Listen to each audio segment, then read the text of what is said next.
7 minutes ago, a sealed announcement from the palace altered the course of the British monarchy. Without fanfare, advance notice, or any opportunity for debate, officials confirmed that Catherine would immediately assume the senior female role within the monarchy, taking over the ceremonial responsibilities, public representation, and official duties previously associated with Camilla.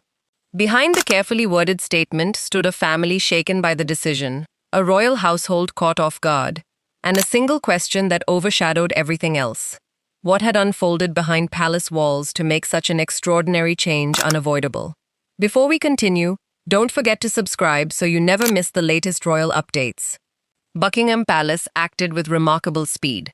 The official announcement confirmed that Catherine would now serve as the monarchy's leading female representative, the senior royal woman entrusted with supporting the sovereign during major state occasions, diplomatic engagements, and national ceremonies. Her schedule expanded immediately. She was granted broader access to confidential state briefings, and her place beside King Charles became firmly established. At the same time, engagements that had once belonged to Camilla quietly disappeared from the royal calendar. This was not a distant transition being planned for the future. It had already begun. Catherine read the opening paragraphs twice before lowering the document into her lap. Sitting beside her, William watched the significance of the announcement settle across her face. She quietly admitted that this decision would transform far more than her own future. William offered no celebration. Instead, he gently placed his hand over hers and reminded her that any sign of triumph would only deepen another person's humiliation. They would face the moment with dignity, not victory. Catherine silently agreed, though she already understood how profoundly the decision would reshape the royal family. Camilla learned of the announcement under very different circumstances. A senior palace official entered her room, closed the door, and handed her a brief document only minutes before it was released publicly. As she read through the final lines, her expression hardened. It became immediately clear that her approval had never been sought. Her official engagements had vanished. Her ceremonial precedence, the formal order that determines where senior royals appear during state occasions, had been reassigned. She looked directly at the official and asked only one question. Did the king authorize this himself? The reply was simple. Yes. Elsewhere, Charles remained alone after signing the authorization. He removed his glasses, laid his pen beside the completed papers, and sat in complete silence while palace communications staff prepared the public release. He believed the decision protected the institution he had sworn to preserve, but he also understood the personal cost it would impose on his marriage. Duty required his signature. It offered no comfort afterward. One sentence within the announcement immediately attracted attention. The transfer, it explained, followed an irreversible breakdown of confidence within the senior royal household. Those carefully chosen words revealed that this was far more than an administrative adjustment. They pointed toward a deeper crisis, one that trust alone could no longer repair. As the announcement spread across the country, William received another sealed folder containing a confidential account of the private incident that had ultimately destroyed that trust. Catherine noticed the label before he opened it. Her expression tightened instantly. She knew Camilla would soon discover exactly who had spoken. Although the public viewed the announcement as a sudden redistribution of royal responsibilities, those inside the family experienced it very differently. For them, it represented a painful judgment about loyalty, sacrifice, marriage, and survival. Catherine found herself elevated to an unprecedented position. Camilla watched years of influence disappear almost overnight. William carried the burden of protecting the monarchy's future while trying to preserve his family. Charles faced the consequences of a decision that only he possessed the authority to make. The crown had become more than a symbol of service. It had become the line dividing four people whose relationships had been tested beyond repair. Catherine had never sought prominence through ambition or personal campaigning. Over many years, she earned confidence through discipline, quiet resilience, and a consistent ability to remain composed during periods when the royal family itself seemed dangerously close to fracture. That reputation now mattered more than ever. Her expanded responsibilities were not presented as a reward for popularity, but as recognition of the steadiness, discretion, and sense of duty she had demonstrated throughout her years of public service. Catherine's elevation was never portrayed as a prize. It was presented as the natural result of becoming the figure the monarchy increasingly relied upon whenever stability was threatened. The revised structure inside the royal household, redistributing official duties, ceremonial responsibilities, and access to key state affairs, simply recognized the influence she had gradually earned through years of quiet service. Camilla viewed the same decision through a completely different lens. After enduring decades of criticism, public skepticism, and relentless scrutiny before finally securing her place beside Charles, she believed everything she had fought to build was disappearing in a matter of days. Official engagements vanished from her calendar one after another, but the deepest wound came from something far more personal. She feared would remember her reign only as a brief chapter that existed before Catherine's arrival. Outside the briefing room, Catherine paused, with William standing quietly beside her. She admitted that what she felt was not excitement but sorrow. Every responsibility now entrusted to her had first been taken away from someone else. William answered with measured calm. "Duty doesn't require celebration," he told her. "You can accept the responsibility without taking satisfaction in another person's loss." She nodded, drew a slow breath, and walked through the doors. Charles carried a burden of his own.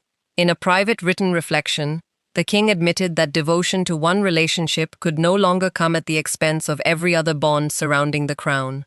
His affection for Camilla remained unchanged, but he had reached the painful conclusion that protecting her position at any cost risked widening the divide with William, while placing Catherine under constant and unnecessary pressure.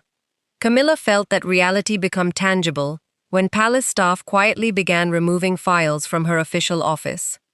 As one employee reached for a framed photograph of Charles, she gently stopped him, lifted it herself, and held it close for a long moment. Then she asked the question no one wished to answer. "Did the king defend me during the final meeting?" The silence spoke more clearly than any reply. Throughout the crisis, William had consistently opposed language that sounded vindictive. Although he supported Catherine's expanded responsibilities, he argued against any wording that appeared designed to punish Camilla rather than protect the institution. At one stage, advisors even drafted a compromise that would have allowed the queen consort to retain a limited ceremonial role. Charles rejected the proposal only after one particular royal engagement revealed that a line had been crossed beyond repair. To understand why compromise ultimately disappeared, the story must return to the ceremony that transformed quiet mistrust into an irreversible constitutional conflict. Several weeks before the announcement, senior members of the royal family assembled for what was intended to be a carefully choreographed display of unity. Every movement had been rehearsed, every position had been approved, every detail appeared settled. Then, moments before proceedings began, a private instruction overturned the entire balance. Catherine was quietly asked to step aside. William refused to ignore what had happened. For Charles, it became the moment he finally recognized that the struggle unfolding around him had grown far beyond questions of etiquette. It had become a battle over who would shape the monarchy's future. The tension had been building for months. Catherine's influence within strategic planning, charitable initiatives, and royal representation had steadily expanded as senior advisors placed increasing confidence in her judgment during periods of uncertainty. Camilla sensed that shift every time another briefing was redirected toward William and Catherine. To prevent open conflict, palace officials attempted to divide responsibilities. Camilla would continue performing long-established ceremonial functions, while Catherine gradually assumed greater involvement in planning the institution's future. On paper, the arrangement appeared balanced. In reality, it depended entirely upon boundaries that neither side could afford to violate. One of those boundaries disappeared during a Commonwealth reception at Buckingham Palace. The event gathered representatives from across the Commonwealth and required senior royals to welcome guests, according to a carefully arranged receiving line. Only minutes before the doors opened, Camilla privately instructed the master of ceremonies to move Catherine away from her place beside the king and reposition her several places farther down the line. She neither consulted Charles nor informed William. She simply expected the order to be carried out. Catherine discovered the alteration only moments before entering the reception. She quietly asked the official responsible whether the instruction had come directly from the king. His hesitation gave her the answer she needed. Although disappointment flashed across her face, she refused to create a public scene. Her restraint preserved the dignity of the occasion. At the same time, it made the humiliation even harder to bear, because she understood the decision had been designed to diminish her while leaving no opportunity to respond. William intercepted Camilla in a nearby corridor before the ceremony began. Keeping his voice controlled, he asked her to restore the original arrangement. She declined without hesitation. According to Camilla, Catherine needed to remember that constitutional rank could not be replaced simply because public affection had shifted. William answered that the future of the monarchy could never be built by humiliating those expected to lead it. Camilla replied that popularity should never be mistaken for constitutional authority. Standing behind a partially closed doorway, Charles overheard the final exchange. Later that evening, he requested the complete approval record, the written chain documenting every instruction issued before the ceremony. What he discovered disturbed him far more than the altered positions themselves. The paperwork indicated that Camilla's office had presented the change as though it carried the king's personal authorization. His authority had been invoked without his knowledge. That realization struck deeper than the public slight. That same evening, Charles instructed his private secretary to begin a comprehensive review of Camilla's formal authority inside the household. The investigation uncovered not a single isolated decision, but a recurring pattern of unauthorized interference. The findings ultimately led to the private meeting, where years of concealed grievances finally erupted. What had begun as a seemingly minor alteration in a ceremonial receiving line was now evolving into a confrontation where rank, marriage, and carefully practiced public composure would no longer shield anyone involved. The meeting took place behind closed doors. No cameras recorded it. No secretaries observed it. No ceremonial formalities softened what followed.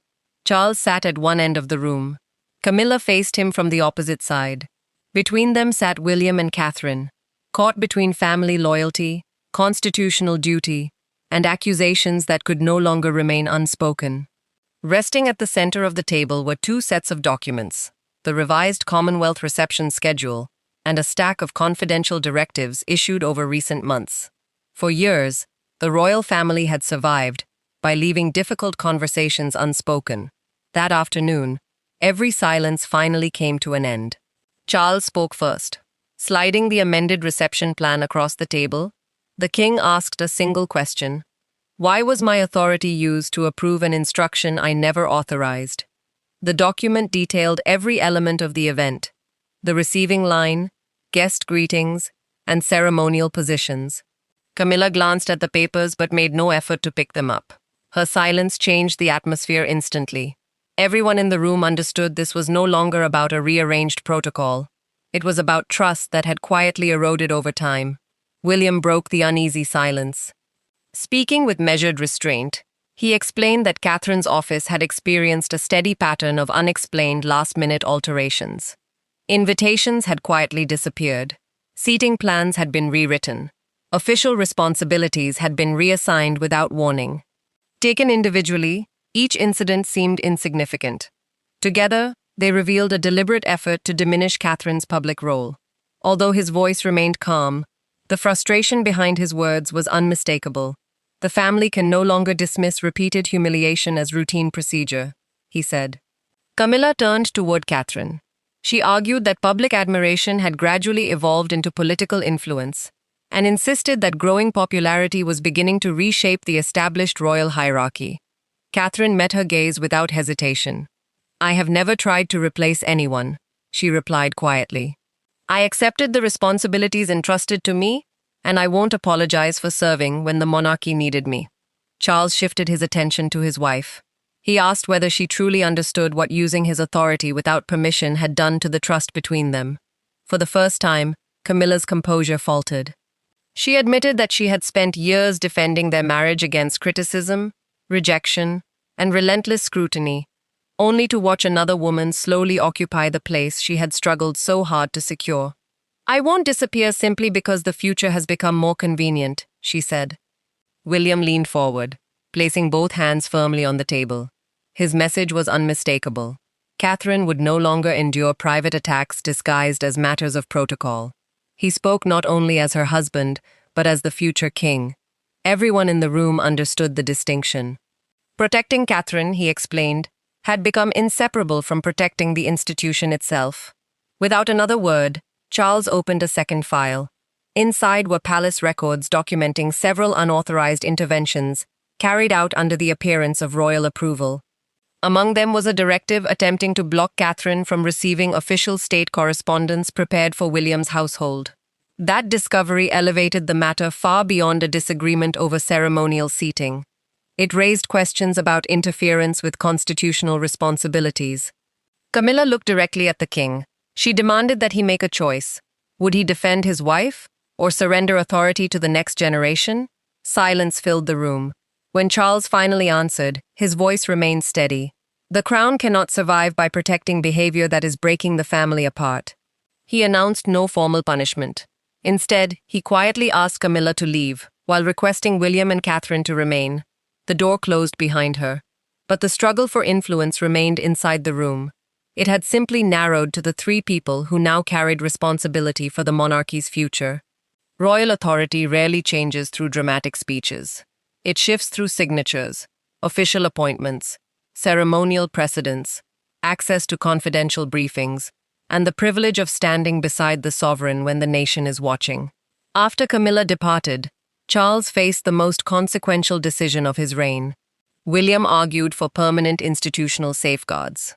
Catherine urged caution and compassion. Behind the closed doors of the palace, advisors quietly drafted a constitutional arrangement designed to transfer influence while preventing similar conflicts from emerging again. The king possessed broader authority than most people realized. He could reorganize the structure of the working royal household, redistribute ceremonial responsibilities, and determine which senior members of the family represented the crown during national commemorations, diplomatic visits, and major state occasions. Those decisions carried genuine influence. Whoever received confidential briefings, accompanied the sovereign, and led official engagements naturally became the public face of royal leadership. William understood exactly what that meant. As heir to the throne, his judgment already carried enormous weight.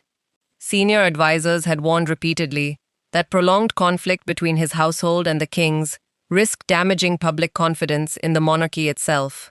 A divided family could be painful. A divided crown could become dangerous. Long after everyone else had left, Charles remained seated alone. His private secretary waited nearby, holding the unsigned authorization. Eventually, the king admitted that the document might preserve the institution while permanently changing his marriage. He studied the final page, fully aware that every sentence would feel like a personal rejection to Camilla, regardless of how carefully it was written. Then Catherine surprised him. She asked that nothing in the announcement be framed as punishment. Instead, she suggested emphasizing continuity, service, and stability. Her generosity left a lasting impression. The woman about to receive greater authority was actively protecting the dignity of the woman losing it. In that moment, Charles saw evidence that Catherine could exercise power without allowing it to become revenge. William remained more cautious.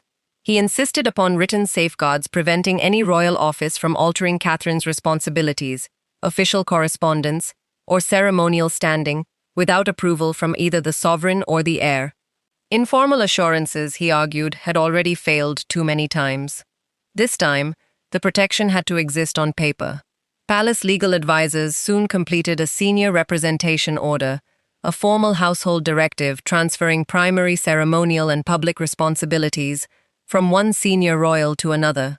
Under its provisions, Catherine would assume the leading role during state ceremonies, diplomatic receptions, national commemorations, and the coordination of major royal engagements. Camilla would continue serving the family, but in a far more private supporting capacity. No resignation was required. Once Charles signed the order, the transition would begin immediately. The king lifted his pen but hesitated.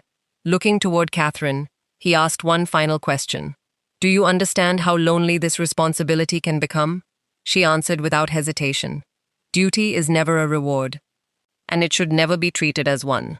Charles looked from Catherine to William. Then he signed. Before the ink had fully dried, palace officials began revising calendars, redistributing confidential briefings, updating access permissions, and reorganizing official schedules.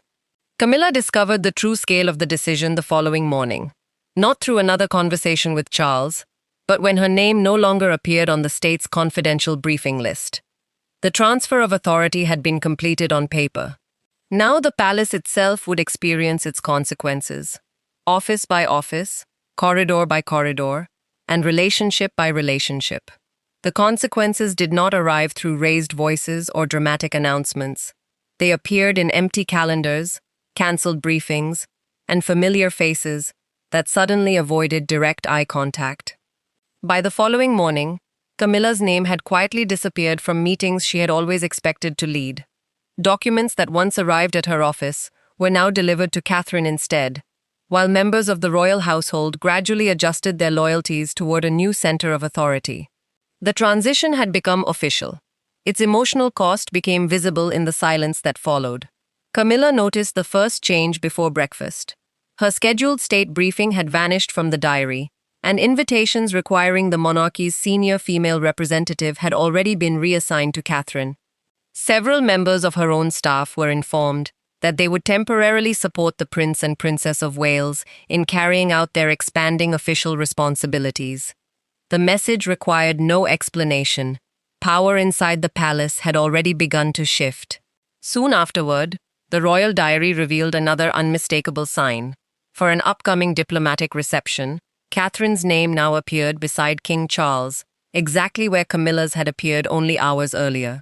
Anyone opening the official schedule could immediately see what had changed. The royal diary served a purpose far beyond organizing engagements. It quietly identified who represented the crown, who received its confidence, and who no longer occupied the center of royal life. When Camilla entered her office later that morning, she stopped almost immediately. The familiar red dispatch boxes were gone. Those secure cases normally carried confidential government and palace papers, prepared for senior members of the royal family.